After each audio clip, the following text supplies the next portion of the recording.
At 22, you were shot in the head. I remember one of my old friends calling me, come to this park, I'm having a birthday cookout. So when I get there, I don't see nobody there. But I did notice that on my way to the park, there was a car following me. But I was a tough guy, I didn't care. Like, they're not gonna try me. They know who I am. I had that mentality, I was stupid. So I saw the car 3 times on the way to the park. But when I get to the park, I'm calling that one friend, calling him. So I have the phone on my right hand. I'm not paying attention to the right side of my rearview. And I see the car one last time, that was the 3rd time. And we just locking eyes, we're grilling each other. And I wasn't paying attention to this side of my view. And that's when the person came, put the gun to my head, shot me, and runs off. Close range? Close range. So this hit your brain? It went through the brain. So he put the gun to my forehead. And the bullet went into the forehead right here, in through the brain. And it came out through the back of my head right here. This story of yours is also a part of the power of a praying mother. To those mothers that are out there that feel that their child is a prodigal or has slipped away from the faith. You were born and raised in the church, right? That's so right. that means that your mother dedicated you, right? Yes. Presented you to That's the Lord. right. Yeah. So the promise is that if you present the children to the Lord, even when they're old enough to depart, they will come back They will come back. When my mom was seeing me as the black sheep, God wasn't looking at me like that. He was looking at me today, if that makes sense. Ooh, he saw you where you were today, 10 years ago. You're preaching now, brother. Come on. I never thought I was going to make it to my 30s, Pastor. I'm going to be honest with you. I always thought I was going to die before that. You are now listening to If You Only Knew with Pablo Pizarro. Well, good morning, good afternoon, and good evening in whatever part of the world you are watching. Welcome to the If You Only Knew podcast, another edition. I believe we're up to episode 8 and we're excited. And G Money is back here with me today. We're excited. Tell them what's going on in your life. I always say I live a boring life. I'm just working home. You're on month number 2. Yeah, so I've been wifey duties. It's crazy out here. G Money is on wifey duty and she is back. She's on month number 2. We had an amazing podcast last time, but listen, this one has promised to be even greater. And so I am excited to welcome to you someone who's blessed me since I met him. I was at a church preaching. I was on assignment. And this individual just came, sat next to me, and I'm like, okay. And the person that invited me to preach to the church said, hey, I need 5 minutes of your time before you preach. We're going to introduce somebody. And he stood up there and they brought him up and he gave a powerful testimony that I knew right there and then. Me and this guy have to be connected. And we got his information and here he is today. I want you to enjoy this podcast as you're going to hear an amazing story, a great testimony of what God can do when you really have a praying mom, when you have praying family members. And we're going to get right into it. Would you help me welcome Luis Mendez? God bless you all. God bless everyone. It's a pleasure even being here. Oh, man, we're excited to have you here. Thank you. You hail all the way from where? The Bronx, New York. Let them know. The Bronx, New York. Hey, man, that is amazing. For those that don't know, you could also acquire my book, If You Only Knew, on Amazon right now. And in my book, I talk about my roots and how I grew up and was born and raised in the Bronx, New York. So anytime I meet somebody from the Bronx, I get happy. I did not even know the day you were sitting next to me, number one, that you were from the Bronx, and did not know your story is an amazing story. I remember the day that I was preaching, we were preaching a refuge, a house of refuge in New Rochelle, New York. And you came next to me, you're like, excuse me. No. And I did not know, man. I did not know that you were just going to share a story. You were born and raised in the church. That is correct. Yeah. Yeah. So what being born and raised in the church, I know what that is. How does that look when you're born and raised in the church? What are some of the things that you did? You run around the benches? Yeah, all that. A lot of vigilia, just hours in church. Throughout the week. Back in the days, church was like Sunday through like Saturday. You know, right. Monday was oración, and Tuesday was damas, and Wednesday was Thursday and Friday. Misionero. It was crazy, nonstop. Yeah. nonstop. And so, did you were you involved? How did you serve growing I up had there? to be involved. You I was forced to go. You were voluntold. I was forced to go. That's right. Wow. So, what did you serve in the church? So I started playing the drums at 8 years old. Okay. Just learning, looking at the other drummers, and I tried, and God gave me the gift that I said, "Don't." Yeah. It's a blessing. So when I heard you speak, you gave a very brief testimony, but it was brief enough for me to connect with you and understand, man, this guy has a calling. I just heard the Lord tell me he has a calling. When I heard you speak, and I want you to elaborate, you could just take over. You said some things like, hey, you were in the church, but you were living a different life as you started to grow up, or the world outside started to attract you and stuff. Bring us down that road. What was going on in your heart as you were growing up in church, playing the drums and so forth? So I started getting curious. You get to that certain age, like 12, 13 years old. Yeah. I started getting curious. I would go to the corner store right after church. The drug dealers would show me so much love and give me hugs. And I wasn't getting that in church. So it was different. I said, wow, I started feeling like a different love. Yeah. So that's interesting, right? We usually look for fellowship, and we usually look for love within the church. And sometimes we don't find that. We go to church for community. Right. And sometimes, did you have siblings? I did. I'm the oldest. Yeah. You're the oldest. That's tough. To be the oldest. A lot of pressure. Yeah, a lot of pressure. And so they look up to you, and you don't have that big brother that you need. So I had two older brothers. They're twins. They're twins. But they're from my father's first. Okay. So you're finding this in the bodegas. That's what they call the corner store. That's right. And you're finding this love, and you will go after church or during church? Yeah, after church, I would go to the store. It's mandated every Sunday to buy candy, a sandwich, regular Bronx, duties. Yeah. Just always experience that love from like the dealers. Okay. And what drove you to say this is, at what age did you say, I'm going to start hanging out? Like around 12-ish. Around that age. Wow. I was curious. I'm gonna be honest. Yeah. I was like, I want to see what's this what this is about. I'm not gonna sugarcoat it. Yeah. And little by little, you stay longer, or did you have this mentality like, I ain't going to church today, or I'm done? I stopped going to church little by little. At that age? Wow. And so, did you have was your father involved in your life at that time? He was, yes. So you was just rebellious, very you rebellious. Can't tell me what to do. I'm gonna do what I gotta do, even if I get punished. With the beatings and all that, I didn't even care. I used to get beat, and my father didn't play. He didn't play old school Boricua. Yeah. So he would put you in your place, and you would hang out. Would you what are some things you do? Cut class? Yeah, sneak out of the house. I remember one time at 12, I took my mother's car. Wow. Then we got stopped. We got arrested. Is this your first incident?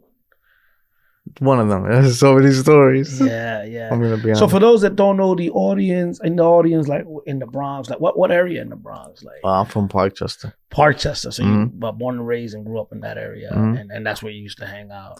I used to hang around everywhere. Landberg Projects. I would go to also Castle Hill. Yeah. Everywhere. Wow. So tell us, there was a pivotal point in your life where I know you were in church. You would come out of church and then hang out with them, and then now you told us that at one point you just stopped going to church. What? How did that work? What started that? So it started off with honestly smoking marijuana. Okay. I started smoking marijuana, hanging out with the wrong crowd. Little by little, then I started selling marijuana. And then I was introduced to a whole nother drug that made us much more money faster, which is crack cocaine. Really? Wow. And you were 12? Or No, I was a little older, but it started 12 was smoking weed and hanging out with the wrong crowds in the streets, more fighting and stuff like that. Wow. Now, I saw a video, you got into music. Yes. Is this a music video that you were doing with a bottle of Hennessy? Yes. Yeah, we're going to get that footage. The editors are going to work on that. Because you can see that's still a culture right now, still a thing. So, are you into, you're a music producer or a rapper? Or? I was a rapper. I was. Yeah. But ever since I I just let that alone. And I don't know. I never picked it back up. Wow. I just left it in the past. Wow. So you started to get into rap. Like, do you think you were influenced by the culture, or like you used to see hip hop and like, I'm gonna do that too because they glorify drinking and smoking? Yes, I'm not sure if you guys know, but I was listening to like Chief Keef, Little Durk. That was like a very popular at one point. 2014, 15, 16, like those years. Okay. And that music corrupted everybody. Really? Wow. It's called drill rap. Yeah. Drill rap. Okay. And that's still a thing in New York. Yeah, right? yeah. Wow. Like Pop Smoke. right. Yeah, another one. Yeah. Wow. And so tell us, like, when do you feel that your life started to really spiral? Like while you were out there, you know, like we seen the timeline, 12, 13, started while out. You started to do your own thing. And then from there, you know, you're ignoring mom and dad. And would you like be out the house for days on? Yes, for days. I want to come home. Wow. My mom, she told me she'd be by the window just praying, waiting for me to come home. Wow. Did you drop out of school? I did. I was in a high school. I went to DeWitt Clinton High School in the Bronx. Yeah. Mashulo, that's right. Then I got Ruben Tavares was the dean there. Oh, yeah. Ruben, shout out to Ruben. Yeah. Wow. And I got kicked out of there. Then I went to Stevenson High School. Yeah, by Soundview. Almost got arrested in that high school. My mom took me out. She said, you know what, just get your GED. Okay. And you went and got your GED.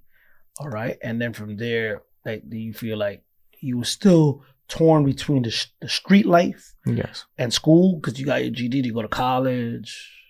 I'm gonna be honest with you. I was going to school every day with a gun in my book bag, so it was that bad. Wow. Why? Because people were after you because of the drug sales, or you needed to back, you know.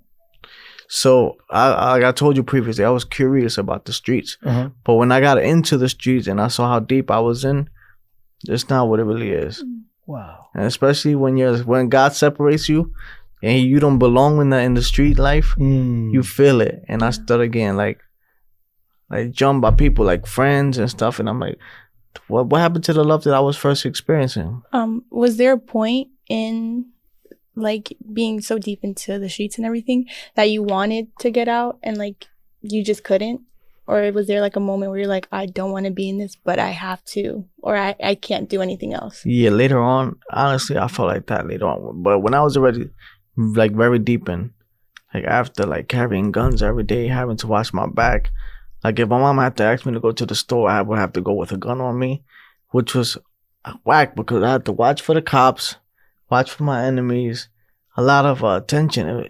I had no peace. Ooh, that's like a miserable life. Yeah. It was. So you're looking out so that you won't get stopped because you're carrying an illegal, possession of an illegal firearm, and then you're watching your back. I'm obviously thinking that you with a gun because you probably done stuff to people, or or they're looking for you and they told you they were gonna hurt you. So you're looking out, for the people that are against you and the legal people. It was horrible. Wow. I had no peace at all, and I'll be sitting in my room. I remember just smoking and just thinking, why am I going through this? And I didn't have to. I could have just ended it whenever I wanted to. But I had to prove myself. I was already too deep in. So is that what they call the trap? Like you were just trapped in right. in the community. Now, were you dealing drugs as well? Yes. Okay. So, and you were selling crack and cocaine? And marijuana. Wow. Now tell me, when you sell these things, what kind of, my mom, she used to sell at the time they were color coded, the red tops, blue tops and stuff like that, right? Now, when you do this for the audience and the young people listening to it, you're pretty much selling this poison to people. How would you see these people? What kind of people do you see? Young, old, all kind of type, and what condition would you see them? Were they desperate? Very desperate. Wow. Very desperate. Wow. They would buy it, then like 5-10 minutes, come right back. That's why it was like fast money. Very fast, yeah. Wow. And how old were you when you were doing all that? When you were in the game selling? From like 17, 18, 19, and then at 22, that's when it stopped. Wow. Yeah, we're going to get into that. Wow. From like 17 to 22. That's young. Yeah, that's right. That's Yeah. young. And so you're seeing all kind of people come to you. The viejita that's into that, young kids. Mothers with their kids right next to them, which was the saddest thing ever to see, to be honest. Wow. And you see them fidgeting and really begging you. They were short Begging, money. begging. Wow. And you obviously worked for someone else. Yes. It wasn't your material. It was a group. It was a group. Mm-hmm. You guys got together and said, we're going to make this money. Mm-hmm. Right. Wow. That's amazing. And I know I'm from the Bronx, New York, but I want people to get the perspective of what it is to be on the other side, and so I've heard, Louis, of people that, young folks, 17 at the beginning is like, look, my friends, I didn't have friends. All of a sudden I became popular. Mm-hmm. Then I could wear whatever I wanted. I could be fly. I get a pair $400 pair of sneakers. Within a day, I could go get that. I get a chain. Like, let's say the mom who robbed their kids or whatever. My mom, right? She used to deal. I used to be like, Mom, I want a Game Boy. Average father and mother waits for Christmas and gives it to them. My mom will say, give me an hour. And within an hour, she'd go hustle, come back, or somebody go and steal a Game Boy from their kids because of their habit. Like, look, I don't have money, but let me get 3 tops for this Game Boy. Would you see things like that? Yes, a lot. Wow. And it's from 17 to 22. You're making a lot of money. How much money do you think you probably could make at that time in one day? So maybe 1,000 in a day. But it's money you don't get to enjoy. I'm going to be honest with you. You don't enjoy that money. Really? It just comes and goes. It's in your hand for a second, and then you got to buy more drugs. You don't enjoy that money. It's not like you're going on like Cancun or trips. Right. You're not buying passport. You're not focused on positive things. All that money goes to just negativity. Yeah. I feel like God don't let you. He doesn't let you enjoy that money, if I'm being honest. It's corrupt money. Yeah. It's poison money. Yeah. Would you agree? I work now with a lot of youth, and this program is dedicated to youth, young adults that are watching. I work with a lot of youth. I go and speak in tours. As you can see, co-host is young. We just like to be surrounded with the youth. And in speaking to them, a lot of them, because of the rap videos and music, they want that glorified life. Like, I want that chain. I want them Gucci sneakers. I want, to be able to get that. And they can get it. And one day you could have acquired it because obviously you're making 1,000 in a day easy, right? What my question to you is, once you lose that, you get locked up. Did you ever get locked up doing this? No. I got arrested, a bunch of arrests, but I never did no time. Oh, wow. Praise God. Yeah. But all right. But let's say people that they get locked up, and when they come back to society and they tell them, you got to go get a job. When they work a regular job, when you're used to making 1,000 in a day and you're going to make 1,000 every 2 weeks, what do you think is the mentality of that person that comes out? They probably don't even want to do it. Wow. Or don't know the steps to take to make that happen. One time, I had a conversation with someone similar to you. And this person told me, that's why I'm asking this question. Like, I make 1,000. I could easily make 1,000 or whatever. But I heard the way he was like, look, I will go and get my material, come back, and not me, I will stack and stack and stack and stack. Some people are like, would you say that some of these drug dealers, they're just illegally business people? Like they could be business people, like a business mentality, CEOs, if they put their minds to it, to the right thing? That's so true. They could if they wanted to, but I didn't really care about the money part that way. I'm going to be honest with you, Pastor. Yeah. My thing was keeping my respect. I didn't want to lose that for nothing. Yeah. And I got addicted to guns and using guns. That was my thing. Because it gave you like an authority. And a whole different power around my neighborhood. Like, I'll walk with my mom and they'd be like, yo, that's LB right there. You could hear them whispering. Wow. Just a power that was just different. I never experienced before. And that became addicting to me. Oof. So in order to keep that, I had to keep using my gun. Wow. Wow. So is this something that you felt like you were missing growing up? Like, I know you had loving parents and all that, but you just, what do you think drew you to this addiction to power? Like, I want to be respected, I want to be loved. What do you think that comes from, or stemmed from, or was rooted in? So I was definitely loved at home, but I always had my eye. Like, I was in church, but I had my eyes. I was a very curious kid. That was my problem. It's the leader in you. Mm-hmm. Very Wow. curious. Wow, that's amazing. That's amazing. And so did you get affiliated to any gangs? At one point, yeah. Yeah, it was gangs. And so the gangs, what the mentality for that is like, we there's a benefit of being in this gang. We protect each other. Yeah, they lie to you to say we got you. But when things go downhill, nobody shows up. Really? Nobody. Wow. Maybe one person, and they don't even come with like the right intentions or what you need. Right. It's just one day, hi, what's up? What happened? They just coming to be nosy. When you're to make sure that you're not ratting them out or telling them the behind the scenes. That's one thing I always live by, Pastor, and I still live by that. Even though I'm not in the streets, I don't snitch, I don't rat. Yeah. That's not my thing. Like, if I see you doing something, I'm not going to tell the hermano, oh, look, I saw Pastor Pablo doing that. Yeah. I mind my own business. Yeah, that's called not gossiping. Right. Which is in the Bible. So, yeah, I know you said, hey, even though I'm not in the world, that's a thing that we Christians need to understand. Like, let's stop the gossiping, right? Let's stop the talking. I love that you said that. That's so true. It divides churches, it divides organizations, it divides families, right? So I think that's correct. Any questions you have for me? Well, I was just trying to think, like, as you were doing all these dealings, and I know you said you were really young. Did you ever see like your friends or like people you went to church with and you just thought like, man, I wish I was there? Or were you like... So I'm glad you asked that question. I had a close friend of mine. I call him my cousin, CeCe, also Roberto Sanchez. He would see me like, you need to come back to church, Louis. And I'd be like, I'm gonna come one day. And it's funny, I would go sometimes and I would just sit down, play the drums for a little while, and then go back to the streets. Wow. But I was disgracing God, Pastor, because I was playing the drums with a gun on my hip. Really? When I could have died instantly for doing that right there. Yeah. Because the drums, all that is holy, you know what I'm saying? Yeah. So from 17 to 22, that's 5 years you were backslid. That's right. Pretty much 5 years you were backslid. And those 5 years you consider it to be like the darkest days of your life. Mm-hmm. Yeah, man.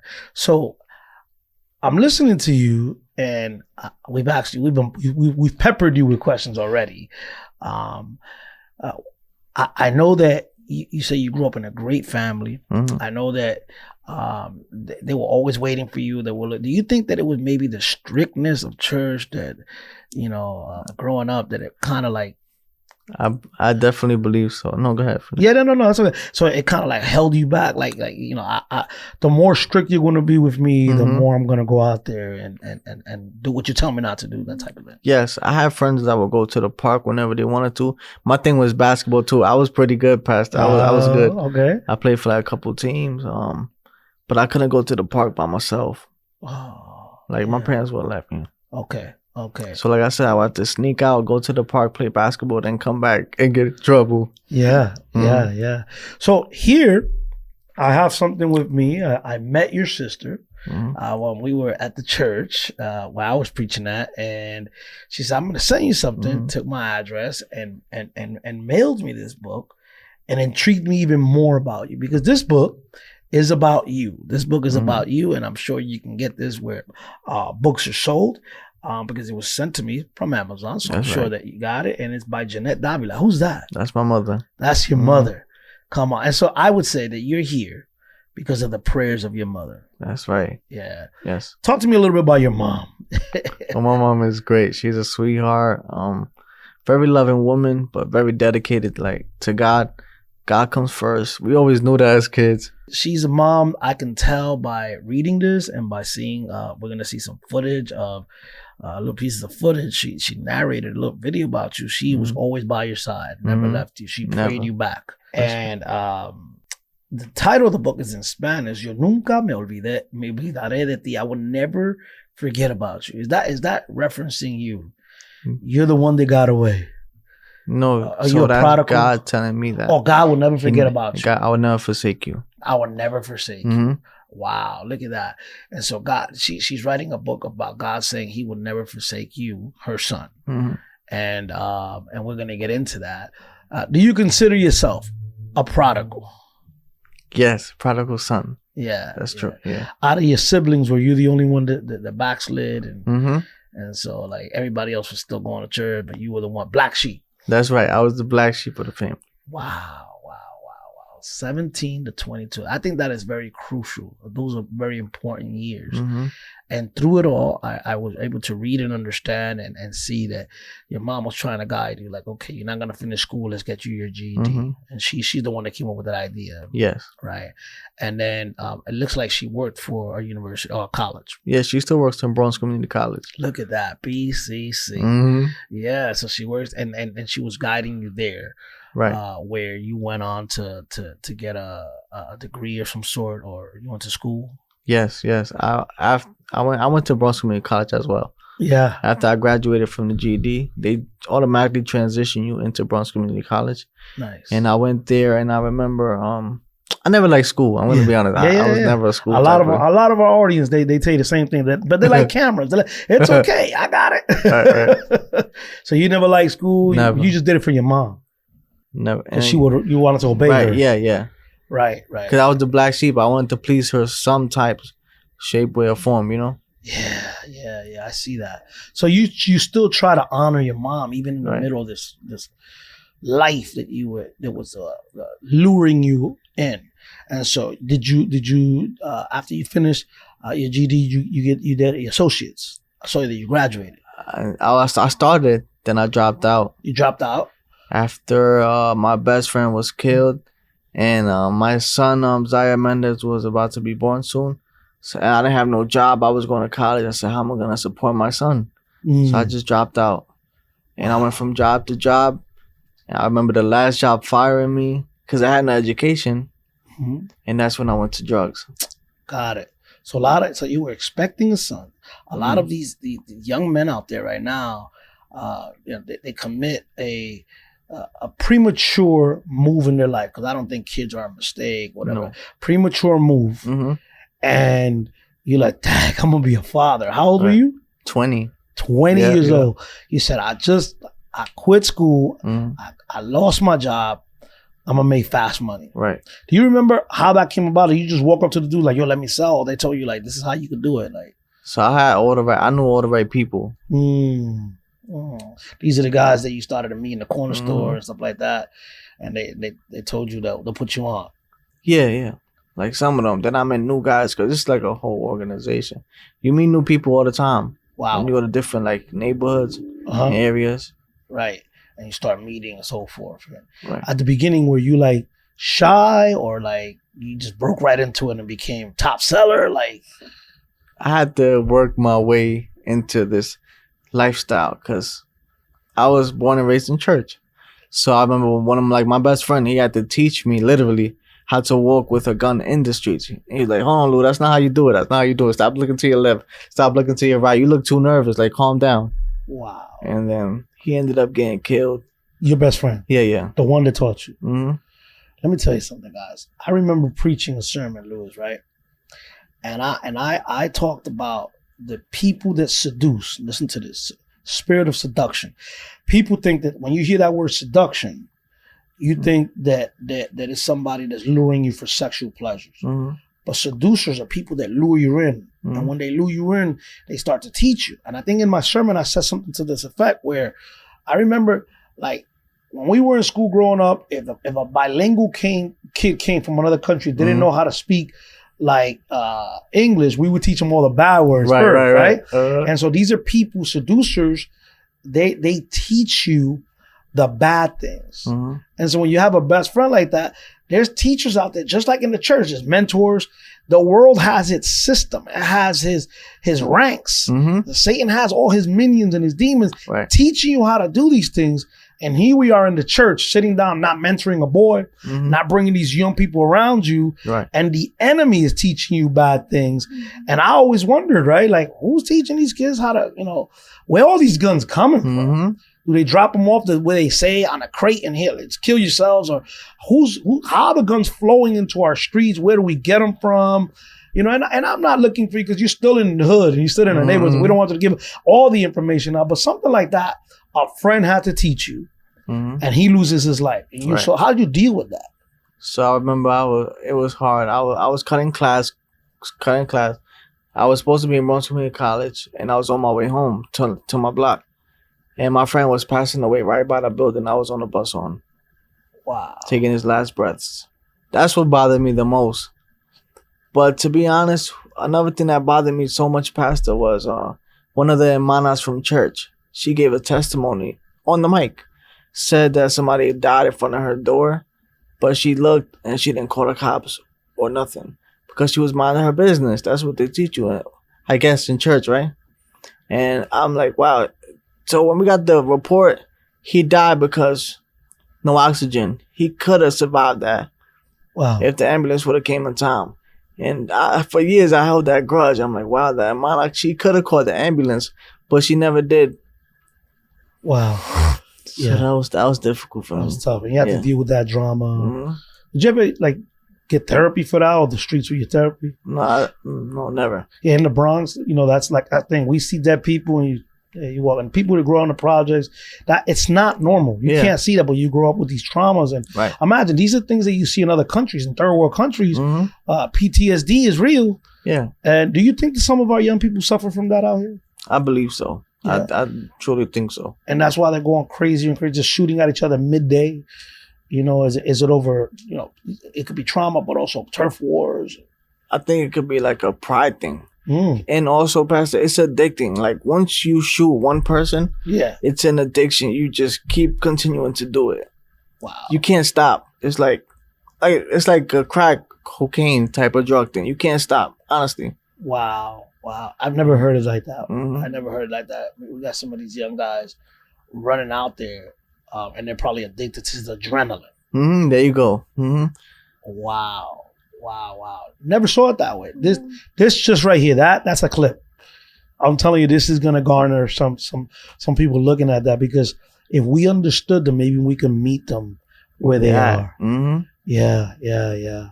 Well, your mom writes in her story that at 22, you were shot in the head. So your friend loses his life. How far after that were you attempted at? And was it related to that? It wasn't related to that. No. So it was years later, a couple of years later?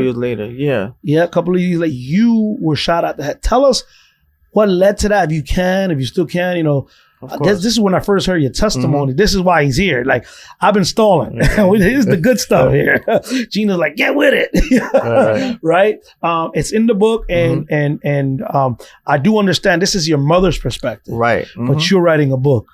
With the gritty, nitty stuff. Yeah, so we're going to have him back. Come on, somebody. Okay. And by the way, we are live in New Jersey. He came over from New York to come see us. That's right. Thank you so much. You crossed the bridge. Had to. Man, what an honor. And guys, behind the scenes, well, we'll talk about it in a minute, because I want to stay with you. You're going to see we got some folks here with us, but you're a blessed man, to be able to tell the story. So tell us, a couple of years after you lose your best friend, you're still running the streets, you're addicted to this adrenaline, you crave respect, you want it, according to your own words. And now you find yourself in this situation that I want the audience to really hone in and listen. Okay. You were shot at. Talk to me about that.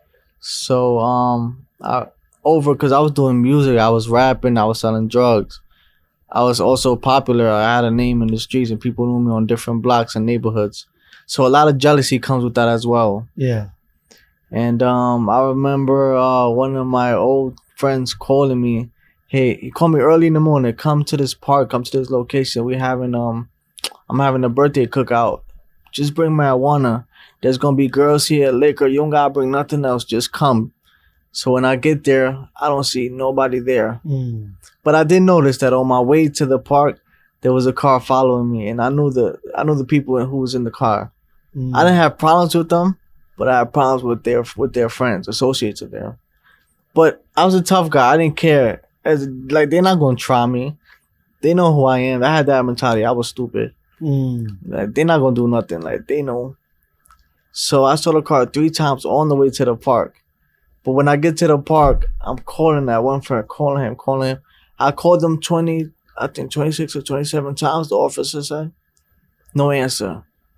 As soon as I get shot, I have the video. As soon as I get shot, he's reaching his hand out, touching my hand, asking me if I'm okay, what happened, like, you good, what do you need, like. This is your friend. Yeah, the one that invited you there. Supposedly, yeah. He's reaching out to you, and you have a video of this? A video of him reaching out, touching my hand, talking to me. I was talking the whole time as well. Really? Yes. Where were you shot at? So, okay, quickly. Sorry, I'm a backtrack. Yeah, when I get to the park, right, I'm calling, but I have I'm a righty, so I have the phone on my right hand. I'm not paying attention to the right side of my review. And I see the car one last time. That was the third time. And we just locking eyes. We're grilling each other. And I wasn't paying attention to this side of my view. And that's when the person came, put the gun to my head, shot me, and runs off. Whoa. Close range? Close range. Oh, man. I didn't even hear the bullet. You didn't hear it lock in, nothing? Nope. Just boom. It happened so fast. One shot? One shot, and he ran off. Wow. Wow. And you can still recall, or it's the video that allows you to remember when he's touching you. Because once you got shot, you're down, you're out. You don't remember anything. I remember everything, Pastor. Really? I remember everything. Everything. I got to the hospital, I was still up. I think God did that for a reason. So I'll never forget. Wow. They had to induce me into a coma. Because I was still kicking and trying to stay up while I got to the hospital. That is not normal. Not at all. Wow. Not at all. Wow, Lewis. Wow. To be honest, the last thing I do remember was me getting transferred from the stretcher in the ambulance to a hospital bed, I assume it was. Yeah. For surgery or for whatever. So now this was your friend that invited you there. He's reaching out to you, seeing if you're okay and so forth, right? Mm-hmm. And what happens from here?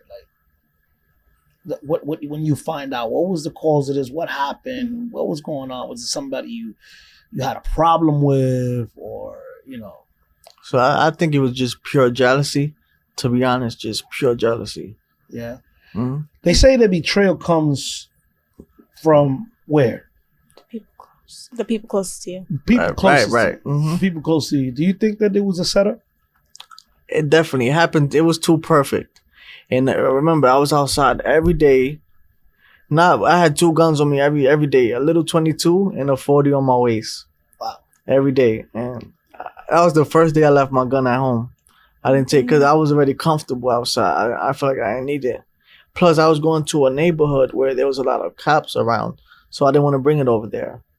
And you were 22 years old? 22 years old. Wow. When did you find out, everything that had... Well, I guess you already knew, but did you find out, the backstory or, who did it, why they were following you? Did you, find out? So I think I found out who did it, a couple years later, 2-3 years later, through word of mouth in the streets and stuff. But, yeah, it was just retaliation. During one of my music videos, like I said, I used to rap. One of my chains was stolen. And the person who took my chain, he had died a week later. He got shot in the head and died a week later. And then I got shot after that. The retaliation came from that incident. Okay. Yeah. Mm-hmm. Yeah. So that's the culture out there. Yeah. You did this. They thought that you did it. And they came for you and so forth. Mm-hmm. Right. I remember probably when we first met, I said, "Hey, I'm from Bronx River Project." And you said to me, the person that probably was involved in this incident was from Bronx River Project. That's right. Mm-hmm. Wow. Yeah, that's a very... So tell us the journey from there, because I know I love the cover of the book your mother wrote. There's a hospital bed there. There's a sofa there. And how was that journey? How long did it take you to... I mean, you were 22. 22. You are how old now? 32. 10 years later, we're talking about it. That's right. My God. Wow. And the way you say it, you remember everything, because usually folks that get shot in the head, I mean, so this hit your brain. It went through the brain. Brain. Yeah, so he put the gun to my forehead. I'm not sure if the cameras could see. You probably zoom in or something. Yeah. And the bullet went into the forehead right here, in through the brain, and it came out through the back of my head right here. They put titanium here. They took out my skull, actually. They open head surgery. They opened me all this, took my head apart, and they took out the skull to reduce the swelling. they put my skull in like a freezer for 2 weeks. Then they put it back in once the swelling came down. Wow. You've lived an incredible life. Oh, God is amazing. Would you say that the hand of the Lord right there on that side, even when that happened? It's funny because in the book, my mom anointed the surgeon's hands. He didn't even know before he did before he did the surgery. So this story of yours is also a part of the power of a praying mother. That's right. To those mothers that are out there that feel that their child is a prodigal or has slipped away from the faith. Yeah, you were born and raised in the church, right? That's right. So that means that your mother dedicated you, right? And that children's dedication. Yes. They presented you to the Lord. Right. Yeah. So the promise is that if you present the children to the Lord, even when they're older and they depart, they will come back. They will come back. Wow. And so Mom, Jeanette, is laying hands on the surgeon while you're getting ready to have surgery. And he didn't even know it. His name was Anthony, by the way. Shout out to Anthony. Yeah. Like at Xocribby Hospital. Xocribby Hospital. That's when my dad passed away. Wow. I'm sorry to hear that. Yeah, no, wow. That is amazing. So we have a lot of history there. Fellow brother, if you're tuning in now, I'm here joined with Luis Mendez, who's a miracle story. Met him in New Rochelle, New York, and Mariano Rivera's church, and Pastor Clara. Shout out to them, Pastor Ruben Tavares. And he was just, to me, I was blessed, and I was supposed to preach that night, and I did, and I think we connected from there, and I'm just so grateful for your life, man, and to hear this as the story evolves, it's such a blessing. How a prodigal born and raised in the church is living 10 years later here on this If You Only Knew podcast. Amen. To tell the story of how God spared his life. It wasn't easy. You had to go through after this incident, one bullet to the brain. What happens after that in your life, Luis? So I wake up from the coma. I think I was in a coma about 4 or 5 weeks. Oh wow, and, 4 or 5 weeks after being induced into one. Yeah. Oh man. Cause I never went unconscious. I was up the whole time, like I said. And waking up from the coma was a shock to me, to be honest. I woke up and I totally remember from this day. I woke up and my family came around. They was like, he's up. And the doctor kept asking me, if you can hear me, put your thumb up. And I will put my thumb up. And if you're in there, put your thumb up again. I did it about 3 times. And my sister, who gave you the book, she said, y'all really want to know if he's back, if he's there? Watch this. She came in my ear and whispered, who's your daddy? Yeah. I was just stuck up the middle finger. That's Luis. He's back. Wow. He's back. Yeah, that's him. I love that. That little piece right there. Yeah. We're not trying to be churchy. I want you to tell me everything. That's why I brought you here.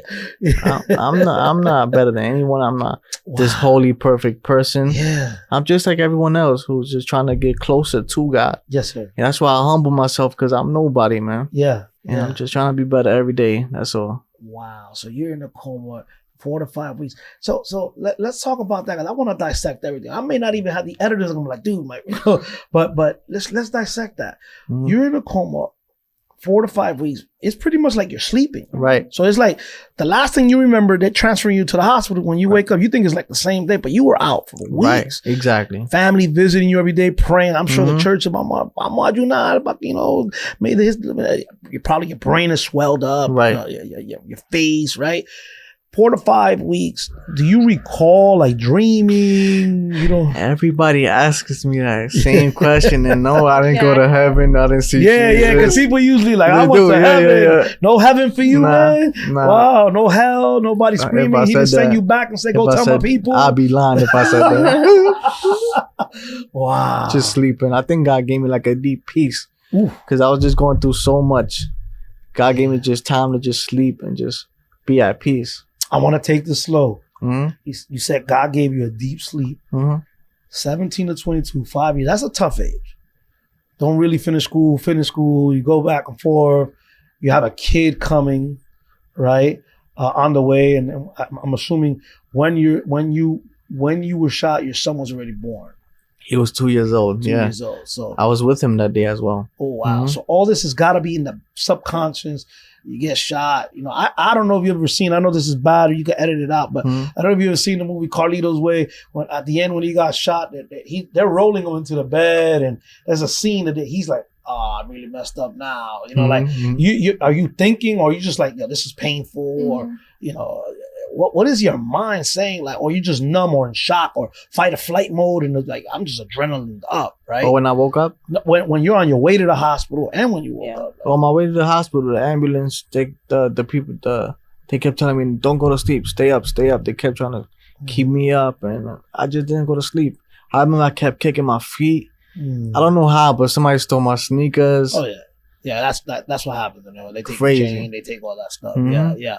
So when you wake up, you said I was in a deep peace. I like that because would you say that from 17 to 22, like I was just tired? I was. You know, there's a lot of young people out there tired.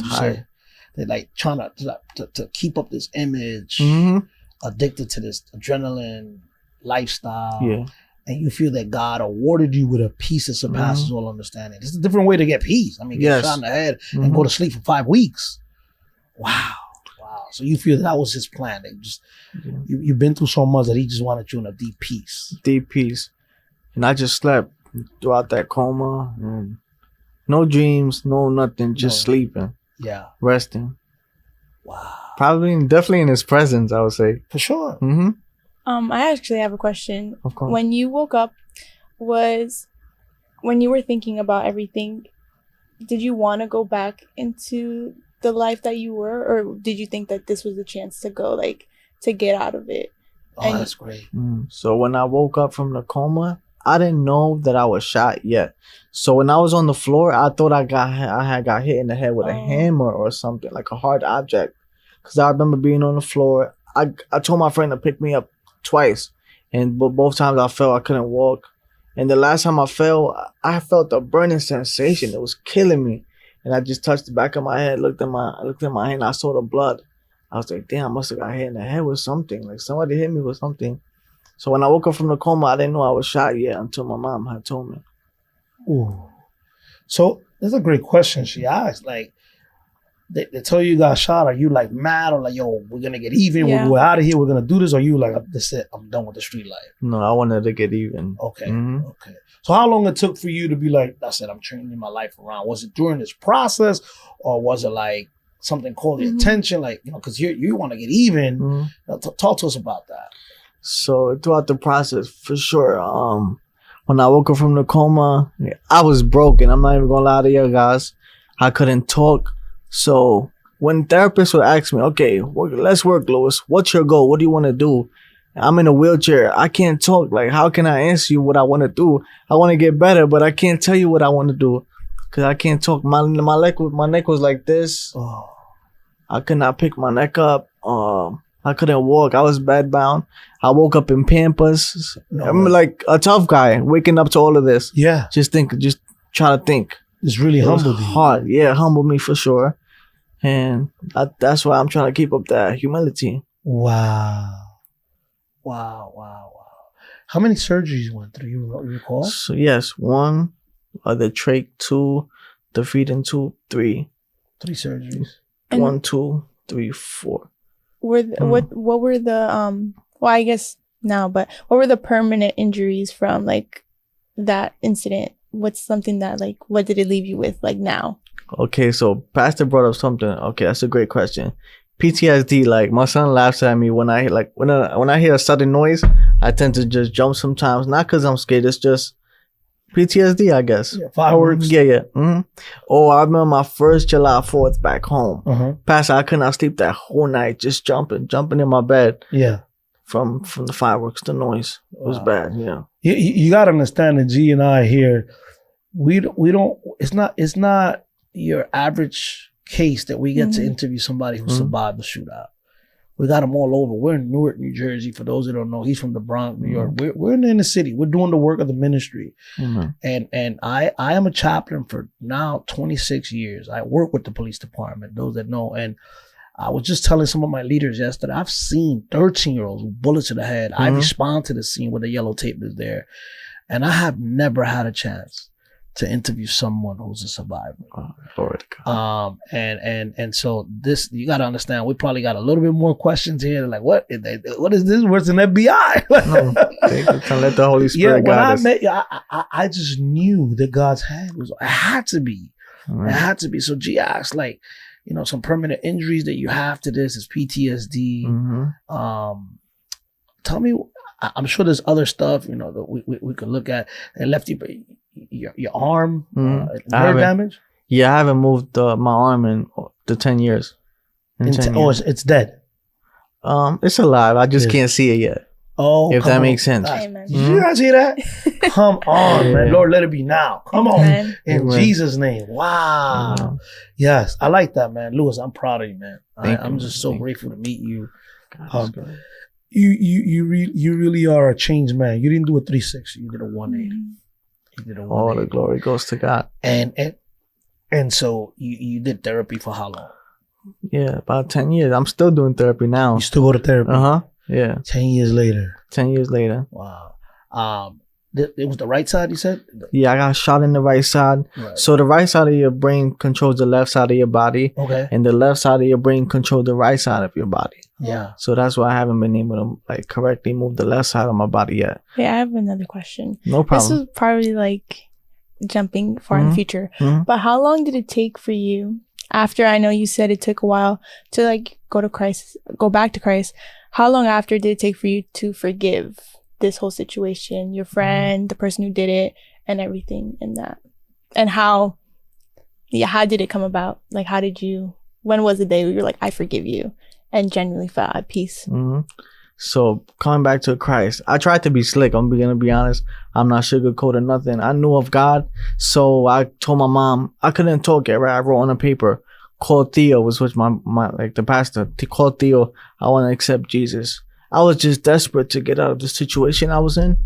I was just trying to accept Jesus to see if he could just do it quick for me, like he's done it so many times before while I was in the street, but it didn't work at that time. He's still taking his time with me. Wow. So I couldn't trick him. Nobody could trick God. Yeah. It took his time, and over time, like watching. Okay, so I started praying, and God started answering my prayers little by little, and that led to me accepting God again, for real. Wow. No joke. Wow. We can't fool him. I like that. You say you can't trick God, you can't fool God. Sometimes there are folks that treat God like a genie. If I rub it, I get 3 wishes, and then I go back. God, if you do this for me, if you give me this job, I promise you. And then he gives it to you, or he allows it, and then we move on. And God was already ahead of you, because the Bible says that God knows the heart of people. Because I've done it so many times before. I was doing so many different. There's so many stories, Pastor. God he done many miracles with me. I was supposed to do 15 years in jail for attempt murder. I only did 1 night and beat the case. Wow. I never did no time. Wow. So you have this level of invincibility. You beat a case. That's a big deal in the hood. Like, you know, I remember Jay-Z used to like, not guilty. Y'all got to feel me. And then Diddy didn't beat his, but okay. No, never. A lot of people think that they beat a case, and that gives you a level of invincibility. You go back out to the streets even tougher. Yes, that's what happened to me, Pastor. Wow. So forget about it. After that, you Teflon down. Oh my God. Yeah. Nobody could tell me nothing. Wow. And so, tell us, how was it? Have you seen the person face to face that did this to you? Are they around? Did you forgive them? Like, what's... So back to your question, that was that was really good, by the way. So I knew I was able to forgive when after going to church for a while and just God working with my heart, my mind. I guess what I see was taking my son to Billy B's. That one friend that called me to the park. And the devil, I think the devil wanted to see, like, let's see how truly Christian you think you are. And so many negative thoughts was coming to my head, but I just dapped him up. We told him, said, how you doing? He said, I'm all right. He asked me how I'm doing. So I'm okay. I saw his son. I gave his son a dap, and me and my son, we left. Wow. That was the hardest thing to do, because he knew me, like, for what I used to do in the streets. Wow. So you felt like in that moment, the process, like, yo, God's really working in me, because you didn't get even. And plus, I couldn't even if I really wanted to. Yeah. See, I like that. You're a practical man, Yeah. You could be like, yeah, no, but, so even if you could have, you probably was still thinking of it, right? Right. Wow. You're 32 years old now. To me, that's still relatively young. Yeah, right. I mean, I got folks that are my daughter's about to enter her 30s, and some of these young folks here, 32 years old, and you're living to tell the story. Do you feel like Christ has totally given you like forgiveness in this situation, like, and you accept His purpose in your life, even if it was this way?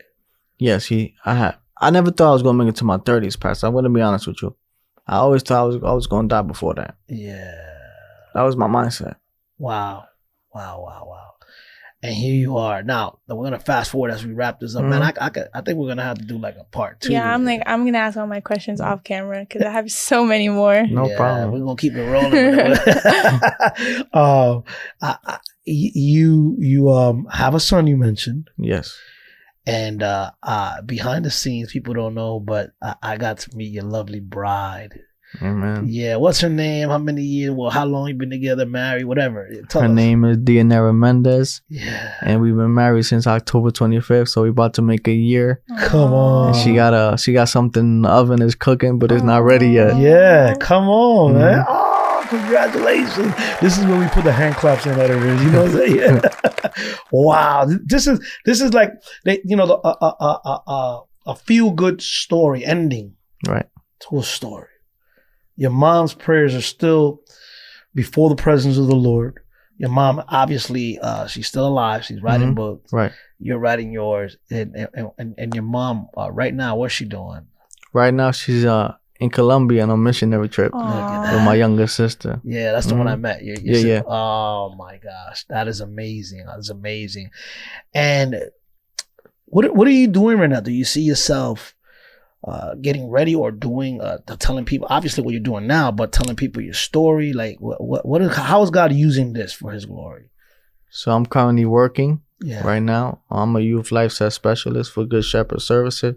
Wow. I help youth with whatever goals they want to do, whether they want to go back to school, whether they want employment, passports, vital documents, whatever they need. I help them.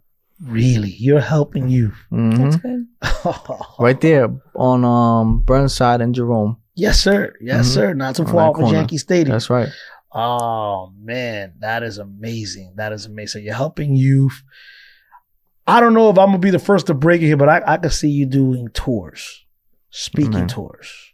Do you envision doing that? It's funny because my wife says the same thing. Like, why don't you just do podcasts and go to just speak? And I'm like, I don't want. It's not about me. Who am I? And I tell her that all the time.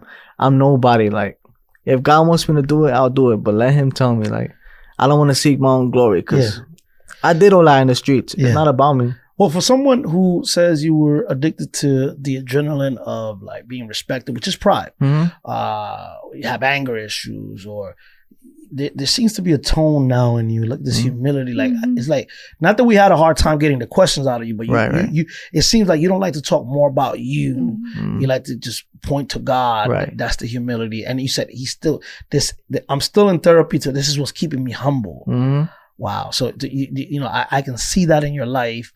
But I can tell you that maybe you should start getting ready, and we can help you that. I go to high school. That's what I do. I go to schools, and your story is way, way, way impacting on how God can take a life and preserve it. Amen. I am currently dealing in a situation in our community where a 22-year-old, like your age, this is what I was telling our team in the background. I'm like literally yesterday and the day before, we lost someone in our community that's 22 years old. And similar situation, and others will say, how come this person didn't make it and this person did? Only the sovereign hand of God knows. And when we get to heaven, we can ask Him. Right. But what do you say to those mothers who are out there as we close out that are praying for their wayward sons and daughters? I would tell them, don't stop praying for your kids, because those who you think are black sheep end up becoming the prodigal son. They come back And what God does with them, they can't even imagine, because our ways are not his ways and our thoughts are not his thoughts. Just keep praying and just holding on to faith, because what you're seeing now is not what God sees.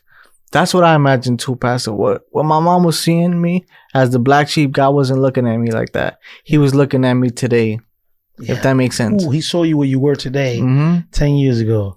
You're preaching now, brother. Come on. Wow, that's amazing.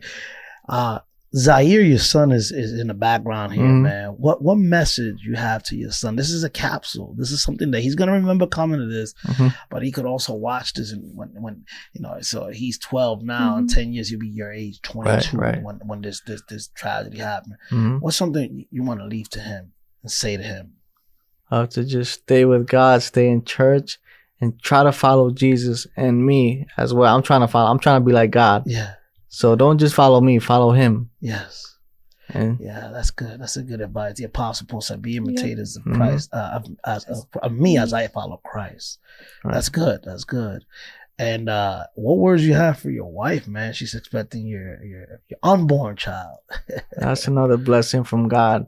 That's another part of my story. It was one point in my life where I was fighting with God. Not really fighting, but like talking to him and just crying like, I'm 20-something years old. I'm not married yet.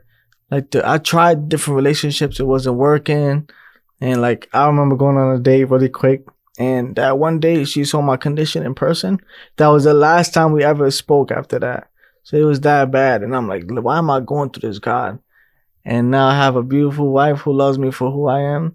She doesn't even look at my condition. Wow. She looks at what's in here. It's amazing, man. God is good. He's giving you a wife to look at your past, your condition. Nope. Wow. That is amazing. That is amazing. You seen the story of Nick, the gentleman that doesn't have arms. And amazing. And, right? He's a pastor, right? He's a pastor. He's a millionaire. I went to see him. That's what I see in you. Wow. Someone that God has given, a second chance. A wife who sees you for the soul, not for the body, not for the background. And a mother who prayed for you, a son who's a couple of children that are going to be watching you now, and a whole generation that you're working with, that God has entrusted to you to just say, hey, listen, if I'm here, you could do this. For sure. And Nick says that. He said, I don't have arms and legs. What are you going to do if you have arms and legs? If I ain't doing it, if I got a family, he's got a model wife, everything like you do. Say, what's your excuse? That's deep. Yeah. That's deep. Any parting words for the youth out there? You could look at that camera and let them know something. Yeah. I just want to say that even though I was shot in the head with a hole in my brain, having to learn how to talk again, walk again. Like I said, I hated school, but God blessed me to go back to get my associate's degree, then my bachelor's, and I just got accepted to Hunter to go for my master's. If I could do it in God's will, there's nothing stopping you guys.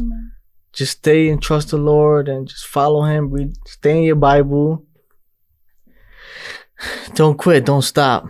Never throw in the towel. Ladies and gentlemen, if you only knew. Luis Mendez. You see him here.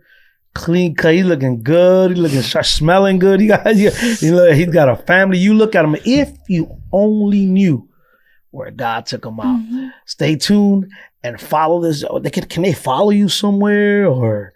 Yeah, I have Instagram and Facebook as well. Okay. Well, we'll get it on the screen for them. For sure. We'll get it on the screen for them. And we'll see if we'll keep him for the top 5 to 5. Yep. Yeah. I think we're going to keep Lewis here for the top 5 to 5. So get ready because he's going to pick some music. And maybe we'll get his wife to give us some music too. I don't know. But thank you. Thank you for being with us. G, you got any words to close us out? Well, I just want to thank Lewis. It was a wonderful testimony. Even hearing it, I saw the video, but hearing the nitty gritty of it and just getting into it, it's just so crazy. And like Pastor said, this is something that we haven't done before. At least I haven't done. So it's really cool to hear and just to see how God has been good and he always will be good. And if he did it for you, he can do it for everybody here watching. So just like he said, never give up. And I hope this words of encouragement and this testimony will bless you guys as it blessed me as well. So yeah. So I'll see you guys for the 5 for 5. Be sure to like, share, subscribe, and leave some comments for my brother Lewis. God bless. God bless. All right, we got a special edition of the 5 for 5. It's your top 5 songs. And you see how I'm talking with that New York accent. Because I have our guest today. And guess what? We brought his wife in, the Dinero Mendez. Come on, somebody. She's here. Lewis is here. And they're all going to be part of the 5 for 5. So I'm going to share some of the songs. And 5 for 5 is where we pick the top 5 songs that you could bump and ride to, whether it's worship, whatever genre it is. We want you to listen to what we have in our playlist. I don't have too many this week, but listen, I got some. I don't even know how to say his name. I heard it. I was liking it. It's called Hunnit Stack. I know. I mean, don't get mad at me. It's for you youngins out there, you YNs. No, listen. I want you to hear this. It's called Hunnit Stack, and it's called by, I guess it's Xocribby. I guess. You guys look it up. Let me know if I'm saying it right, but here it is, Hunnit Stack.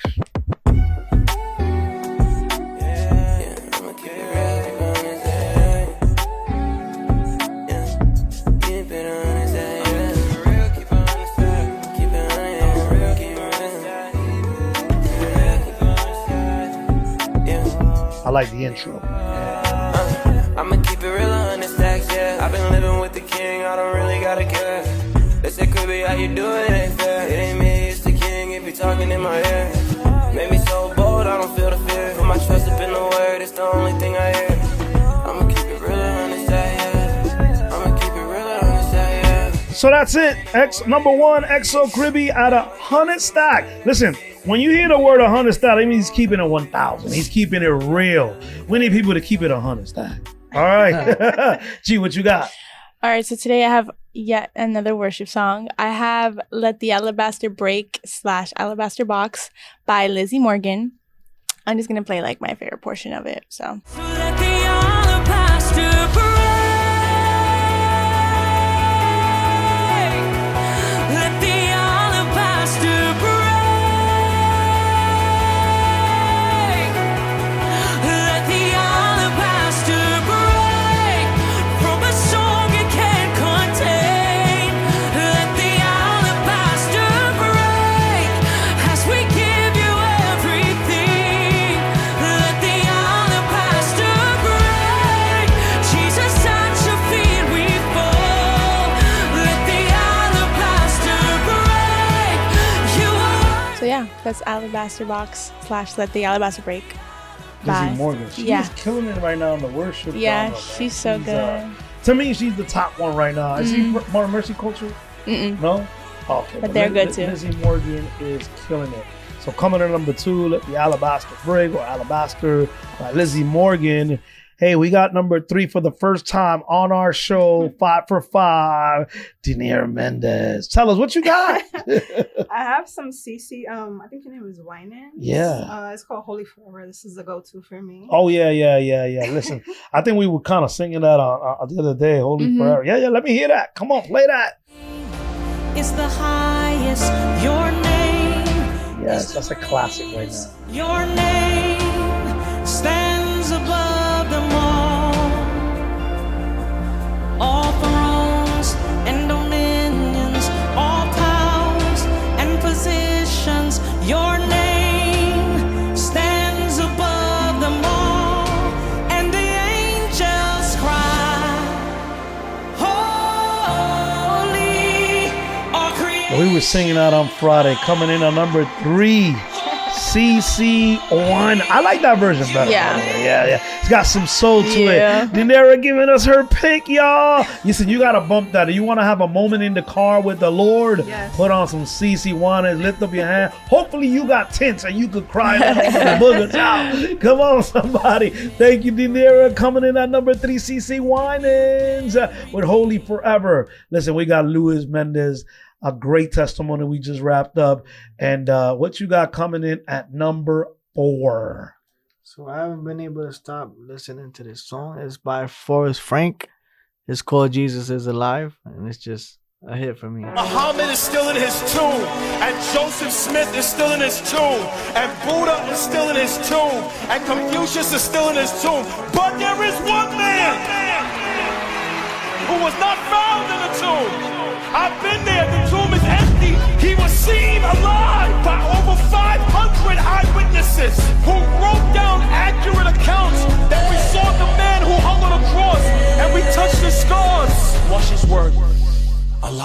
Jesus is the King and He's alive. Hallelujah, Jesus is alive. I look at the grave and the stones roll aside. As for me, I'm not. You're gonna make me want to spit here.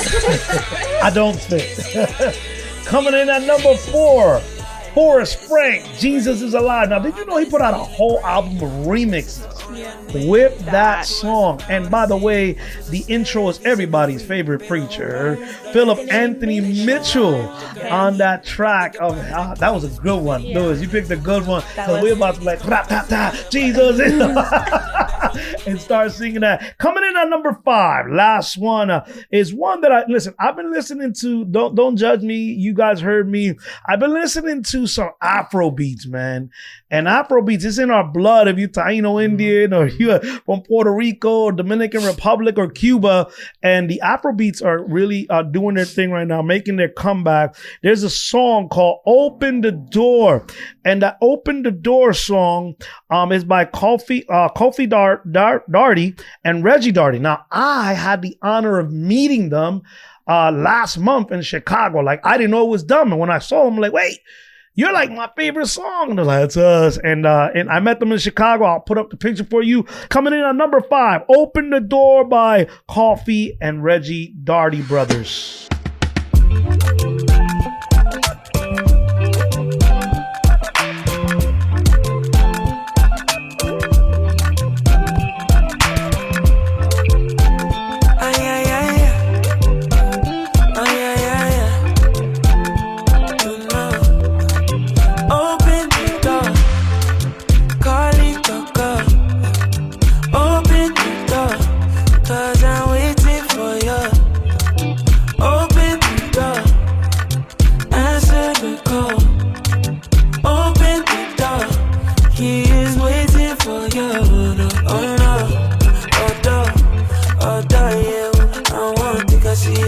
Coming in at number 5, "Open the Door" by the Dartey brothers, Reggie and Kofi. Shout out to them.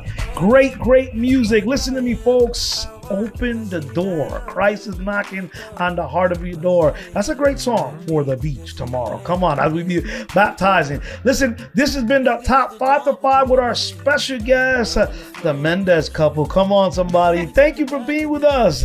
It's been awesome. We pray that you come again. Yeah, we would love to have y'all again to tell us about your love story. Come on, somebody. We got to bring them in February or something like that. Yeah. Well, that's been it. Your top 5 for 5 at the If You Only Knew podcast. Peace out. We love y'all. Thank you for listening to If You Only Knew with Pablo Pizarro. If you enjoyed the conversation, make sure to subscribe and stay connected with us wherever you listen to your podcasts. You can find us on YouTube, Apple Podcasts, Spotify, Amazon Music, iHeartRadio, and Podbean. Follow, rate, and share the show. It really helps us reach more people. We'll see you next time.